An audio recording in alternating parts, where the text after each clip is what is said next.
حبايب قلبي مليكة عاملين ايه؟ وحشتوني وحشتوني. انا لسه صاحية من النوم، وده شكلنا عمالين نفتي على الصبح. وطبعا اول لما صحيت فطرت نسكافيه وكلت بسكوت، وده بسكوت كنا عاملينه في البيت بالقهوة.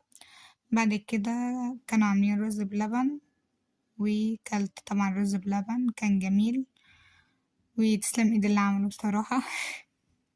وبعد كده حليت دي كانت قطعة جاتوه بالشوكولاتة. هو تقريبا اليوم كله عبارة كان عن أكل أصلا يعني. طبعا حليت، وطبعا هو أصلا من الصبح واحنا عمالين فنحلي لحد ما هبطنا في آخر اليوم عامة يعني. بعد كده أنا شربت سبرايت. الحقيقة بصراحة كتر السكريات كتير ديت بتخلي الواحد يهبط أصلا يعني، ولازم أصلا الفطار الطبيعي العادي، بس احنا غير الناس بقى. بعد كده طبعا عملت الروتين سكين كير اللي لقيته على التسريحة عملته بصراحة. دوت كان ماسك الفحم، كان جميل جدا جدا جدا، بيشيل الروس السودا وكده. وبعد كده حبيت الاندومي، ودوت اندومي خضار.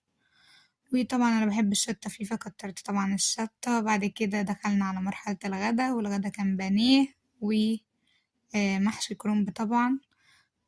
بصراحة الأكل وسط الناس اللي انتوا بتحبوهم بيبقى ليه طعم تاني بصراحة، وتسلم ايد برضك اللي طبخ. وطبعا ده بيبقى يعني إحساس كده إن انت قاعد في وسط الناس اللي انت بتحبهم. ده في حد ذاته إن هو بيغير من النفسية بتاعة الواحد. بعد كده طبعا أنا شربت حاجة ساقعة تاني. بعد كده أكلنا جاتوه اللي هو في الكوبايات، كان هو بصراحة كان جميل جدا. كان عبارة عن اللي هو الكيكة بالشوكولاتة وطبقة من الأوريو والكريمة، فكان جميل بصراحة. بعد كده شربنا ستينج، وقعدنا بقى طبعا كان كل اللي عنده حاجة بيقولها بقى، واحنا عمالين ناكل وكنا عمالين نفتي ونجيب في سيرة الناس. بصراحة كل اللي بنبقى قاعدين في وسط ناس احنا بنحبهم لازم ننم على البشر 17 18 سنة لقدام. فطبعا أنا نمت هنا شوية، وبعد كده صحيت بالليل. نزلت أتمشى أنا وأبو مليكة. نزلنا بقى اتمشينا.